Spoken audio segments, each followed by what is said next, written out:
Northwest, Paola, Weshden, Aya, Alabama Parker, Jodie Wood sont toutes des super belles jeunes filles qui ne font absolument pas leur âge. Aujourd'hui, je voudrais bien faire un deep dive, une analyse sur cette mode ou cette génération où les jeunes filles, les très jeunes femmes de 14, 15, 16 voire 17 ans au grand maximum 18 ans font l'âge d'une femme de 23, 25 voire 28 ans. Et on va voir les côtés négatifs parce que là pour l'instant je vois pas de positif et dangereux de cette nouvelle mode. Bon, ça va vous énerver là. Ça va faire du bruit. Ouais, je sais, mais bon.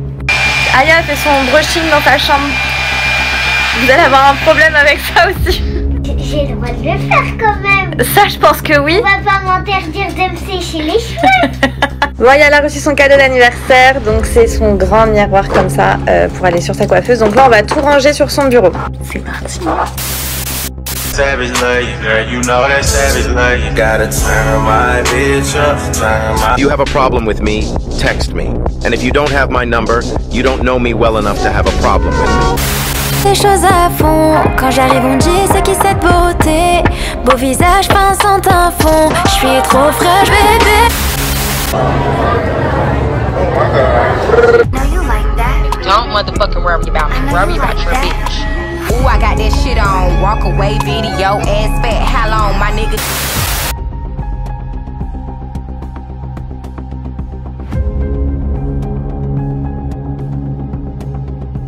Hey Queens, you miss me? Coucou tout le monde, j'espère que vous allez tous et toutes très bien. Aujourd'hui on se retrouve pour une nouvelle vidéo et comme d'habitude je suis très contente de vous retrouver. Donc aujourd'hui on fait une nouvelle analyse, une analyse qui me tenait tellement à cœur parce que j'ai l'impression que cette nouvelle mode de paraître 5 à 7 ans plus vieux que son âge entraîne énormément de choses, énormément de problèmes que ces jeunes filles ne voient pas parce qu'elles voient les photos, elles voient le glamour, elles se disent oh, moi aussi je veux faire ça, moi aussi je veux avoir l'air d'une femme, ce qui est normal pour une jeune fille. Tous les enfants et toutes les jeunes filles veulent grandir au plus vite mais ils ne se rendent pas compte de la dangerosité du truc et du côté sombre que ça implique. Et aujourd'hui c'est ça qu'on va étudier. Mais avant de commencer la vidéo, n'oubliez pas de liker, de commenter, de partager et de vous abonner à mon compte Instagram qui est FloesBanis comme sur tous mes réseaux, c'est vraiment super important. C'est parti. Avant de deep dive dans l'analyse, je voudrais quand même remercier le partenaire de cette vidéo qui est Shea Nation. Je pense que vous connaissez maintenant Shea Nation. Si vous suivez mes vidéos, si vous ne suivez pas mes vidéos, dommage pour vous et dommage parce que vous ne connaissez pas Shea Nation. Shea Nation, c'est quoi? C'est une marque qui vend des bijoux déception mixtes adaptés autant aux femmes qu'aux hommes. Donc vous pouvez voler des bijoux déception à votre chérie et votre chérie peut vous voler aussi vos bijoux parce que vraiment leur chaîne, leur collier, leur pendentif, leur bague, tout est incroyable. Là je porte un de leurs colliers qui est splendide. On dirait des espèces d'épées, je ne sais pas si c'est des sabres ou des épées, mais vous voyez ça rend directement la tenue largement plus glamour. Franchement je la mets vraiment pour rehausser mes tenues et je la trouve splendide. J'ai aussi une de leurs bagues en chaîne comme vous voyez. Là il y a des diamants et quand vous tournez et après elle est toute simple, donc elle est réversible et je trouve ça super sympa parce que vous pouvez changer au niveau de vos humeurs. Des fois vous voulez des diamants, des fois vous voulez juste sans diamants comme ceci. Les hommes mettent aussi des diamants mais des fois c'est pas pour tous les jours donc ils changent. Je trouve ça cool. Autant homme ou femme, je la trouve super bien cette bague. Je vous le dis à chaque vidéo mais ça fait plus de 2 ans, 3 ans que je mets Shea Nation et ils ne m'ont jamais déçu. Ils ne m'ont jamais lâché. Aucun diamant n'a sauté. Les packagings sont incroyables quand on les reçoit. Le bijou tient dans le temps, dans les années. Ça fait presque 3 ans que j'ai mes chaînes, moi, de chez Shea Nation. Ils n'ont pas bougé, les gars. Et surtout que Shea Nation, en ce moment même, fait des soldes.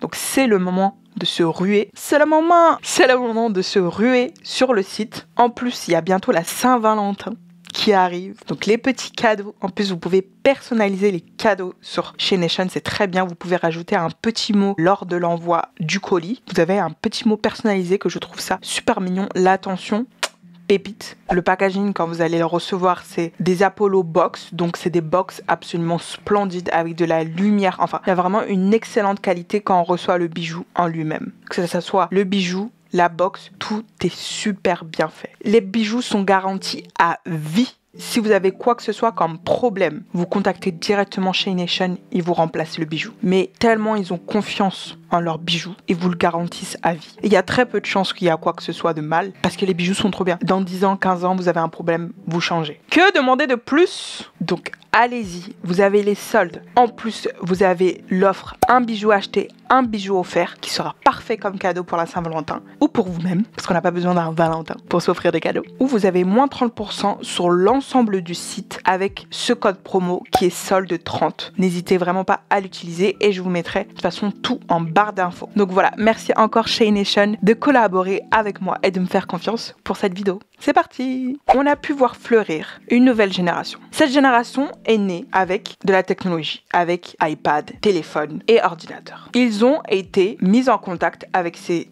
outils. Ils n'ont jamais vu un monde sans ordinateur, sans téléphone, sans iPad.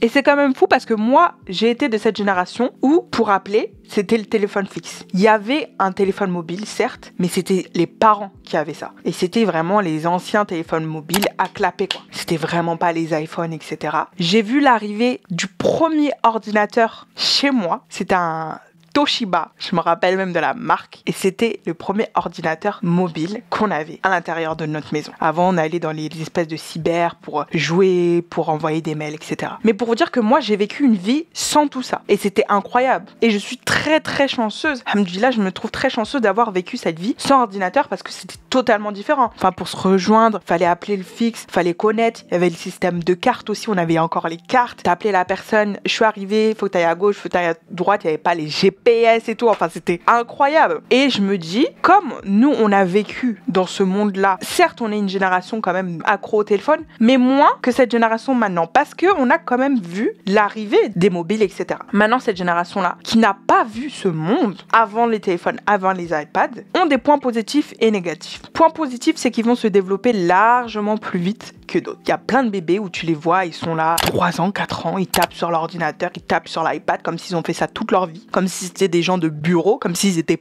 payés même pour ça. Et ça a été prouvé scientifiquement, le fait de jouer aux jeux vidéo, le fait d'avoir cette activité sur Internet améliore certaines caractéristiques du cerveau de la personne. Elle aura plus d'agilité, elle aura plus de facilité. Il y a plein de choses qui sont bien au fait d'avoir des outils comme ça, technologiques très jeunes. Mais il y a aussi le côté négatif, bien sûr, du fait d'avoir un contact aussi jeune avec les iPads, etc.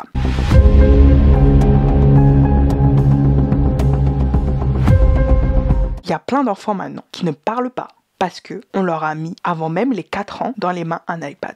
Le dessin d'un enfant peut exploser aux écrans. Et là, le dessin d'un enfant qui a 3 mois de plus et qui est très exposé aux écrans. À seulement 19 mois, Jenna sait déjà parfaitement choisir ses dessins animés préférés. Les jouets traditionnels, eux, la laisse bien indifférente. La télécommande. Mais le fait d'avoir mis un iPad aussi jeune dans les mains d'un enfant lui a empêché l'apprentissage, la progression dans son développement et lui a empêché de parler. Vous imaginez que maintenant on fait des cures aux enfants d'iPad, de téléphone, de télévision, etc. Tellement on les a habitués très jeunes à ce genre d'outils, à ce genre de technologie. C'est quand même fou qu'un enfant de même pas 6 ans, on doit lui faire une cure de iPad, quoi. Cette génération qui a donc été habituée à ça n'ont pas les mêmes valeurs, ce qui est normal parce qu'entre générations, les valeurs diffèrent, que les nôtres. Donc, pour eux, c'est pas intéressant d'aller jouer dans la terre, d'aller jouer avec des billes, d'aller faire des trucs comme ça. Pour certains enfants, c'est pas tous, hein. Eux, ils préfèrent rester à la maison et jouer autre que non. Alors nous, certes, on jouait à la DS, mais ça s'arrêtait là, on avait juste la DS, quoi. On n'avait pas plus comme outil. Eux, ils ont un panel d'outils incroyable. Moi, à leur âge, si j'aurais eu tout ça, moi non plus, j'aurais pas voulu jouer dehors. Moi non plus, j'aurais pas voulu faire du roller, la trottinette, etc. Ça m'intéresse pas. Il y a largement plus intéressant à la maison. Mais c'est là où est le problème. Le problème, c'est que les enfants vont être aspirés par ces réseaux sociaux, parce qu'ils vont sur TikTok, sur Instagram, sur YouTube, sur les jeux vidéo, c'est ça qu'ils font. Et ils vont penser que la vie, c'est ça. Alors que si ils ont ce discernement de « Ok, tu peux jouer un petit peu nanana », et encore les réseaux sociaux à un âge très jeune, je suis totalement contre. Pas avant 16-17 ans, les réseaux sociaux, et encore. Ce discernement discernement de ok, tu peux jouer aux jeux vidéo pendant 1 heure, 2 heures dans la journée, mais après tu sors, après tu vas avec tes copains, après tu joues, après tu fais une activité, après tu fais de la peinture. Fais quelque chose de créatif. Pour moi, je trouve, ils auront moins cette obsession à cette vie-là. Parce que cette obsession aux réseaux sociaux, à la technologie, ça amène à une fausse idée de la vie. On va sur Instagram, on voit des filles super belles,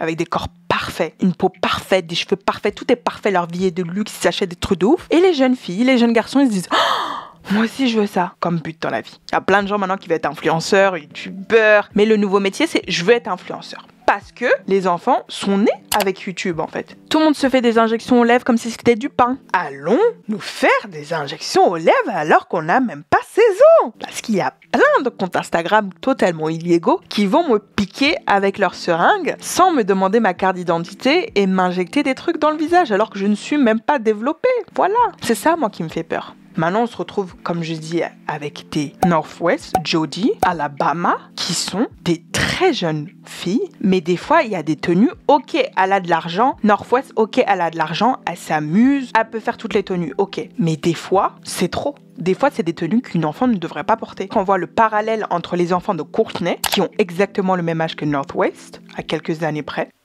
voilà, le fait de la mettre un peu trop jeune dans ce monde, voilà, du bling, de paillettes, etc. J'ai peur qu'elle soit enlevée un peu de son innocence, tu vois. Et c'est pareil pour les Alabama, Jodie Woods. Alabama, elle a quel âge, s'il vous plaît? Elle doit avoir 17 ans. Elle a 18 ans. Elle vient d'avoir 18 ans. Il y a quelques mois, elle n'avait pas 18 ans. Et je vous montre ses TikTok et ses tenues. Franchement, tu ne m'aurais juste montré la photo sans rien. J'aurais dit qu'elle aurait mon âge, qu'elle aurait 25 ans, allant sur ses 26 ans. Et c'est pas parce que c'est ses traits, etc. C'est la façon dont elle va se maquiller, la façon dont elle va s'habiller, la façon dont elle va poser, qui va nous laisser croire que voilà, elle est largement plus vieille. Et c'est le but. Le fait qu'elle soit très jeune, mais qu'elle ait l'air très femme, c'est ce qui plaît aux gens. Comme Paola, par exemple. Elle a toujours été une influenceuse énormément convoitée par sa beauté, parce qu'elle est magnifique, et du fait qu'elle soit aussi très jeune, du fait qu'elle n'ait pas le physique, le visage d'une jeune fille de 14, 15, 16 ans. Je me rappelle quand elle avait fait le buzz, elle n'avait même pas 15 ans ou 16 ans. Elle était extrêmement jeune, et je voyais des commentaires, mais affolants sous ses photos. « Oh ouais, est-ce que je lui ferais et tout ?» La fille, elle a 15 ans.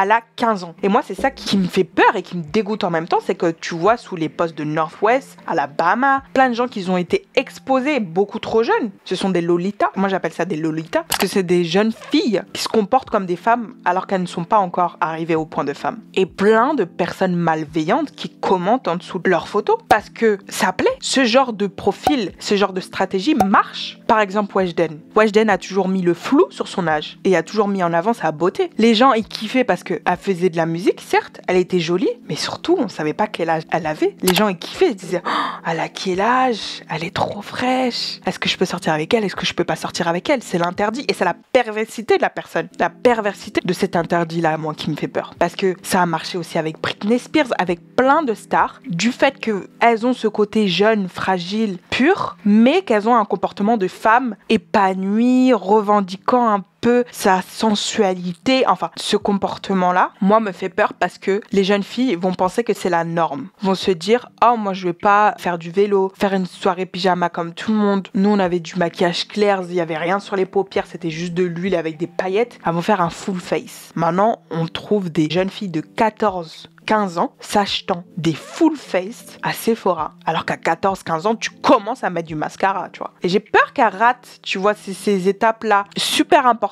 dans la vie et dont tu es heureuse quand tu es plus adulte, parce que maintenant je suis une adulte où je me dis waouh, j'ai vécu ce moment où je savais pas me maquiller, où je préférais aller jouer dehors avec les garçons, jouer à la moto, des trucs bêtes comme ça où tu profites, et j'ai peur qu'en leur mettant trop vite dans la vie d'adulte, elles ratent une partie de leur enfance. Tu vois des jeunes filles aussi qui vont chercher des produits Drunk Elephant de soins de la peau alors qu'elles n'ont même pas de boutons.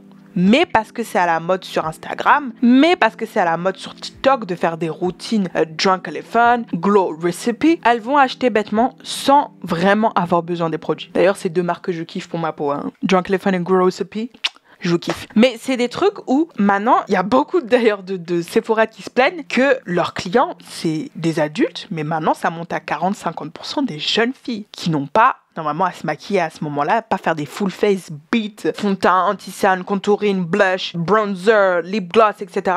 À cet âge-là, quoi. C'est pas les concours de mini-miss, là, aux États-Unis, tu vois. C'est des jeunes filles comme ça qui sortent à peine du collège, ou qui sont encore au collège, et qui sont là à faire des full face, à acheter des soins visage, alors qu'elles n'ont rien sur la peau, qu'ils ont besoin de rien, pour rentrer dans la mode. Et c'est ça, moi, qui me fait peur, c'est que on commence par ça, après on va aller dans les injections, la chirurgie, et une jeune fille de 17 ans aurait l'air d'une jeune fille de 26 ans. Et je trouve ça dommage, parce que on incite vraiment ce style de vie, de mentalité, et on le met vraiment en avant. Ça attire énormément de détraqués, en plus, parce que les jeunes filles vont se dire, je sais ce que je veux, t'as l'impression à 17, 18 ans d'être une jeune femme. Mais pas du tout. Tu n'es pas du tout une jeune femme, tu es encore une enfant. Tu sors à peine de l'enfance, de l'adolescence. Et parce que à 17 ans, 18 ans, tu vois sur internet, et vous savez les crises d'adolescente, tu dis ouais, moi je suis grande, nanana, tu n'as pas cette maturité, tu n'as pas cette expérience pour savoir qui est bon pour toi et qui est mauvais. Les gens vont en profiter. Ils vont se dire ah ouais, tu penses que tu es une femme adulte. Ok, bah, viens avec moi, sors avec moi. Alors que cette personne, elle est majeure, beaucoup plus âgée que elle ou lui. Ils vont profiter de cette innocence. Ils vont profiter de ce lavage de cerveau, par exemple, qu'on a en disant oui, pour être belle, faut faire plus vieille. Pour être belle, faut être comme ci.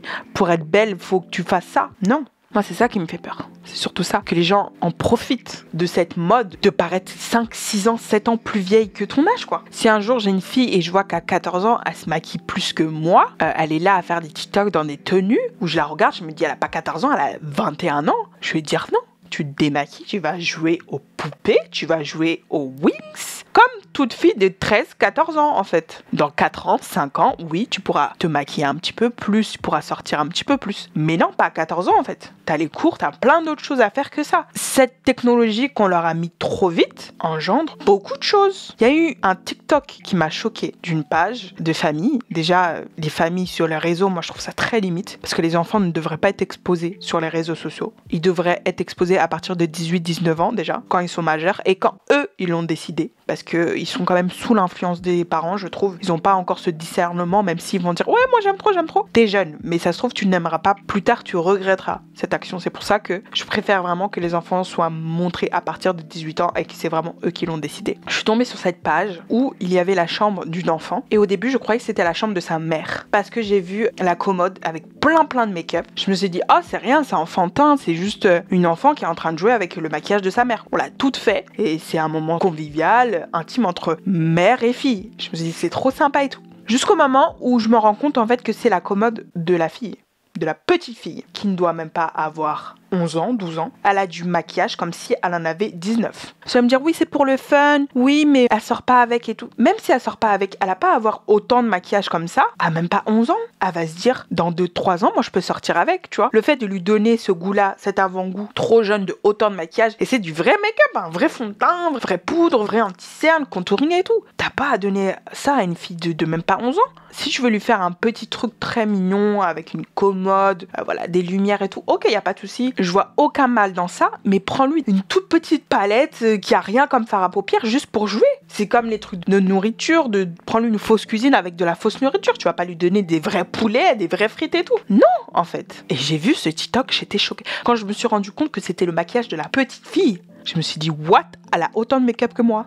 J'ai 25 ans, là, elle n'a même pas 11 ans. Et là, elle se maquille au lieu d'aller jouer, tu sais, elle fait la grande. Après, je comprends, quand je dis quand on est jeune, on veut faire la grande. Mais pas maintenant, t'as tout le temps, chérie. Si je pourrais retourner à moi plus jeune, j'aurais tout donné pour profiter à fond de ma jeunesse. Je me maquillais pas, je m'en foutais de mon poids. Tout ce qui m'inquiétait, c'était le goûter, Gulli, Disney. Et aller jouer, je donnerais tout. Et j'ai peur qu'elles ne vivront jamais ces expériences-là. Parce qu'elles sont trop englouties, obsédées par les réseaux, par la technologie. Et elles n'auront jamais ce goût de regarder des céréales le matin, de jouer derrière la boîte plutôt que à peine à 10 ans être déjà sur TikTok devant son bol de céréales. Ça, c'est très triste. C'est très triste. Donc je voudrais vraiment qu'il y ait un réveil. Les parents surtout, de se dire qu'il y a certaines choses qui doivent arriver mais plus tard dans la vie d'une jeune fille ou d'un jeune garçon, qu'il y a des limites à imposer pour son bien-être. Cette jeune fille par exemple sur TikTok, elle va avoir après une plateforme parce qu'elle n'a connu que ça maintenant. On l'a mis dans le bain de Internet, etc. très tôt. Donc elle va suivre naturellement normalement ce processus d'avoir TikTok après plus tard de son compte. Qu'est-ce que ça va donner? Je ne sais pas. Moi, c'est tout ça que je me pose comme question et je voudrais que les gens aussi se posent ce genre de questions. Vous, qu'est-ce que vous en pensez? C'est ça qui m'intéresse. Est-ce que vous pensez que ce concept de Lolita, certes ça rapporte de l'argent, mais est-ce que c'est vraiment bénéfique pour la personne derrière? Comme je dis, ça engendre plein de choses. Ce concept, voilà, des enfants créateurs de contenu aussi jeunes, est-ce que c'est bien ou pas? Moi, je veux tout savoir. Dites-moi en commentaire ce que vous en pensez. Et n'oubliez pas de cliquer sur mon lien pour Shine Nation. N'oubliez pas aussi de liker, de commenter, de partager, de vous abonner à mon compte Instagram qui est FlyIsBaNice. Ça m'a fait comme d'habitude énormément plaisir de faire cette vidéo et j'ai très hâte d'avoir vos retours. Je vous fais d'énormes bisous et je vous dis à une prochaine vidéo. Ciao, ciao!